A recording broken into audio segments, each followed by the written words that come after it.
भूतनी का खूनी बदला। ये कहानी मैंने अपने गांव के ही एक बुजुर्ग जो कोलकाता में काम करते थे उनसे सुनी थी। एक बार की बात है कि कुछ अंग्रेज शिकारी भारत के किसी जंगल में शिकार पर गए। उस जंगल के बाहर एक डाक बंगला था, पर उसमें पहले से ही कोई बड़ा अंग्रेज अधिकारी ठहरा हुआ था। अस्तु इन अंग्रेज शिकारियों को जंगल के बीच बने एक पुराने डाक बंगले में रुकना पड़ा। इस डाक बंगले का रखवाला अपने परिवार के साथ रहता था और डाक बंगले में रुकने वाले लोगों की सेवा करता था। इस रखवाले के परिवार में उसकी बीवी तथा लगभग 14-15 साल की उसकी एकमात्र लड़की थी। एक शाम जब अंग्रेज शिकारी शिकार करके वापस डाक बंगले पर आए तो नहा धोकर पीने बैठ गए। पीने के बाद उन्हें इतनी चढ़ गई कि वे लोग पूरी तरह से बहक गए और उस रखवाले को गोली मारने के बाद उसकी बीवी तथा बच्ची को नोच डाले। इन पापियों को नशे में कुछ भी पता नहीं चला और नोचने के बाद उन दोनों को भी गोलियों से भून डाले और तीनों की लाश को डाक बंगले के पीछे दफना दिए। ये बात आई गई रह गई। अंग्रेजों ने फिर कुछ दिन के बाद वहां कैलाश नामक एक नया सेवक रख दिया। किसी को कुछ भी पता नहीं चला कि इस पुराने डाक बंगले का पुराना सेवक और उसका परिवार कहाँ चला गया। एक बार की बात है कि नया सेवक कैलाश रात को गेट बंद करके सोया हुआ था। तभी अचानक उसकी नींद खुल गई क्योंकि उसे लगा कि दरवाजे पर कोई रो रहा है। उसने एक हाथ में लाठी उठाया और दूसरे में चिराग और दरवाजे पर आकर हाँक लगाया। कौन है? इतनी रात गए कौन दरवाजे पर रो रहा है?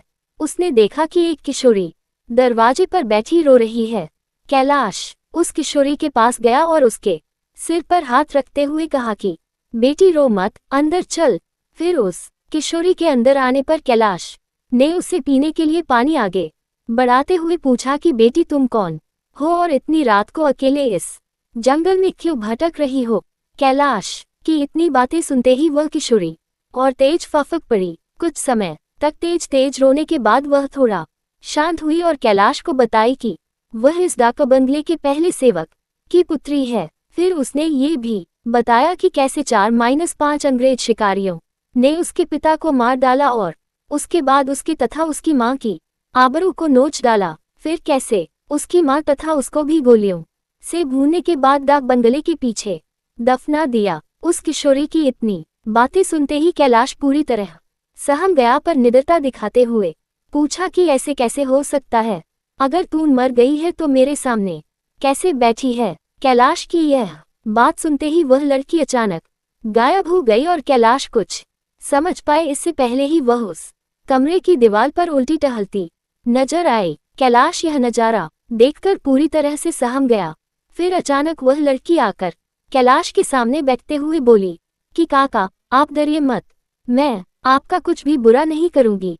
धीरे धीरे कैलाश का डर जाता रहा और उसने अपने मस्तक पर आई पसीने की बूंदों को गमछे से पोंछ लिया। फिर उसी रात को उस लड़की ने वह जगह दिखाई जहां उन तीनों को दफनाया गया था। कैलाश ने कुदाल से खोदकर उन तीनों के अस्थिपंजर को निकाला। फिर कैलाश ने उस किशोरी से वादा किया कि वह उन अंग्रेज शिकारियों के खिलाफ कोर्ट जाएगा और किशोरी को इंसाफ दिलवाकर रहेगा। कैलाश की बातें सुनकर वह किशोरी रोते हुए बोली कि काका आपको कुछ नहीं करना है, बदला तो मैं लूंगी, बस आप मेरी थोड़ी सी मदद कर दें। फिर क्या उस किशोरी के बताए अनुसार कैलाश ने बीमारी का बहाना बनाकर उस डाक बंगले की नौकरी छोड़ दी तथा उस किशोरी को किए वादे के अनुसार उस किशोरी के माता पिता की अस्थियों को जला दिया तथा उन दोनों के नाम पर पूजा पाठ भी करवाया। उन दोनों की मुक्ति हो गई, पर लड़की के कहे अनुसार कैलाश ने न लड़की के अस्थिपंजर को जलाया और न ही उसके क्रियाकर्म के लिए कोई अनुष्ठान पूजा पाठ ही किया, क्योंकि किशोरी ने कहा था कि अगर उसके लिए भी पूजा पाठ हो गई तो वह इस भूत ही योनि से मुक्त हो जाएगी और फिर उन दरिंदों से बदला नहीं ले पाएगी। समय बीतता गया और अब उस डाक बंगले में कोई नया सेवक आने को भी तैयार नहीं होता, क्योंकि कैलाश वहीं आसपास मदराता रहता और नए आने वाले सेवक को भूती कहानी सुनाकर भगा देता। कभी कभी वह किशोरी भी अपनी भूती कारनामे से आने वाले नए सेवक को 9-2-11 कर देती, पर उस बंगले पर शिकारियों का आना कम नहीं हुआ। वे आते और खुद ही अपनी व्यवस्था करते, पर जो अब आता वह वापस नहीं जाता, क्योंकि उस डाका बंगले में ठहरने वाला हर अंग्रेज शिकारी उस लड़की का शिकार हो जाता। कभी कभी तो ऐसा होता कि वह लड़की किसी अंग्रेज शिकारी को अपने लटकों झटकों में फंसाकर उस डाका बंगले में लाती और रात को अपने असली रूप में आ जाती और डराकर उस अंग्रेज को मार डालती और उसका खून पी जाती।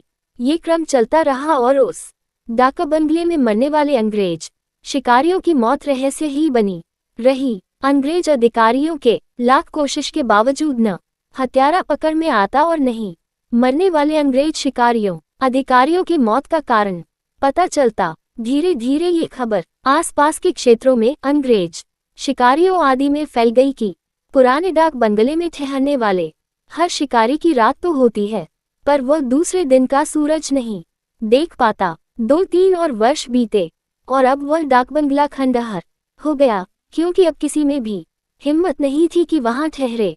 आखिर किसको अपनी जान की परवाह नहीं होती, पर वह किशोरी भूतनी जो अब युवती बन गई थी, उसी डाका बंगले में रहकर अपने हत्यारों का इंतजार करती। दिन में उधर आने जाने वाले लोगों को उसका एहसास होता, क्योंकि वह बराबर रोती रहती पर किसी को दिखाई नहीं देती। एक बार की बात है कि वही युवा भूतनी उस जंगल में रह रहे एक युवा भूत तथा युवा भूतनी के संपर्क में आई।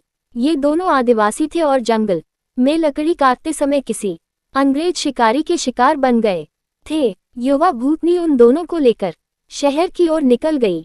युवा भूतनी उन दोनों भूत भूतनी के साथ शहर में घूम घूम कर अपने हत्यारों की तलाश करती रही। 2-3 दिन की मेहनत के बाद ही वह अपने हत्यारों को पहचान ली।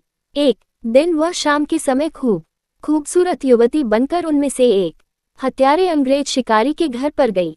घर पर उस अंग्रेज के सिवा कोई नहीं था। फिर उसने खूब लटके झटके दिखाए और उस अंग्रेज को अपनी सुंदरता में फांस लिया। रूप लुभावन हो तो अच्छे अच्छों को फंसते देर नहीं लगती। योजना के अनुसार वह दूसरे दिन भी उस अंग्रेज से मिली। फिर उसे पूरी तरह विश्वास में लेने के बाद एक दिन कही कि क्यों नहीं हम लोग शिकार पर चलें। अंग्रेज ने कहा कि अच्छी बात है, मेरे कुछ मित्र शिकारी हैं, उन्हें भी लेकर चलते हैं। फिर क्या था, उस युवती भूतनी ने उस अंग्रेज से कहा कि मेरी एक और सहेली है, वह भी बहुत ही खूबसूरत है और शिकार पर जाना पसंद करेगी। फिर दूसरे दिन उस युवती भूतनी ने अपने साथ आए हुए दूसरी युवा भूतनी से उस अंग्रेज शिकारी को मिलवाया। अब तो अंग्रेज पूरी तरह उस भूतनी के माया जाल रूप जाल में फंस चुका था। एक दिन सुबह सुबह वह अपने उन्हीं पुराने दोस्तों के साथ जंगल की ओर निकल पड़ा। दिन भर शिकार करते रहे और खूब मौज मस्ती भी। शाम होने को आई तो अंग्रेज शिकारियों ने कहा कि अब सूर्य ढलने लगा है, क्यों न हम लोग वापस शहर लौट चलें। अंग्रेज की बात सुनकर उस युवा भूतनी ने कहा कि ना, आज रात हम लोग यहीं ठहर कर जंगल का आनंद उठाते हैं। पर एक अंग्रेज शिकारी ने कहा कि हमने पहले से डाक बंगला तो बुक किया नहीं है, ठहरेंगे कहाँ। फिर क्या था, वह युवा भूतनी मुस्कुराए और बोली कि इसी जंगल में दूसरी ओर मेरे एक मित्र आदिवासी की कुटिया है, हम रात वहीं बिताएंगे और खूब मौज मस्ती करेंगे। अब हुआ यूं कि उस युवा भूतनी की योजना के अनुसार देखते ही देखते उसके मित्र युवा भूत ने एक मड़ाई तैयार कर ली थी। उसमें ऐशो आराम की सारी चीजें भी ला दी थी। उन दोनों युवा भूतनी के साथ ही अंग्रेज उस मड़ाई में पहुंचे। इन अंग्रेज शिकारियों को उस मड़ाई की दशा देखकर अजीब लगा, क्योंकि उस मड़ाई में महलों बड़े बड़े होटलों जैसी व्यवस्था थी। रात को पार्टी शुरू हुई तथा साथ ही अंग्रेज अधिकारियों की सिट्टी पिट्टी गुम होना ही, क्योंकि पहले तो उन दो युवा भूतनी जो देखने में बहुत खूबसूरत लग रही थी, अचानक बहुत ही डरावनी रूप बना ली। ऐसा रूप जिसे देखते ही अच्छे अच्छों की पैंट गीली हो जाए। फिर क्या था, उन भूतनियों ने ग्लास में खून भरकर लाकर उन अंग्रेजों को पिलाना शुरू कर दिया। किसी अंग्रेज की हिम्मत ही न थी कि वह न करे, क्योंकि सब के सब पूरी तरह से डरे हुए थे और कांप रहे थे। अचानक आदिवासी युवा भी विकराल रूप में आ गया और अचानक उछलकर पास के एक मोटे पेड़ की मोटी शाखा को उछलकर इतना जोर से खींचा कि चर्रा की आवाज के साथ वह मोटी शाखा टूट गई। उसके बाद वह विकराल भूत उन अंग्रेज शिकारियों में से एक को पकड़कर पैर के नीचे दबाकर देखते चीर दिया और उसके खून को पीने लगा। उसका खून पीता देख दोनों भूतनियों ने भी लंबी लंबी विकराल चीख निकालते हुए खून पीने में उसका साथ देने लगी और साथ ही अपने बड़े बड़े नाखूनों से उसका शरीर जगह जगह से चीरने लगी। उस युवा भूतनी ने तो भयानक आवाज निकालते हुए दौड़कर एक दूसरे अंग्रेज शिकारी के पास पहुंची और उसकी आंखों में अपने विकराल भयावह भाले जैसे नखों को डालकर उसकी दोनों आंखों को निकालकर खा गई। इसके बाद उन तीनों भूतनी भूत ने एक एक कर सभी अंग्रेज शिकारियों को मार डाला। दूसरे दिन उन अंग्रेजों की खोज में गए अंग्रेज अधिकारियों को उनकी ऐसी विभत्स लाशें मिली जो देखने में बहुत ही भयावह लग रही थी। उनको ऐसे नोचा गया था कि लगता था कि यह किसी मनुष्य या जानवर का काम ही नहीं हो सकता। कैलाश को तो सब कुछ पता ही था पर वह किसी को कुछ नहीं बताया।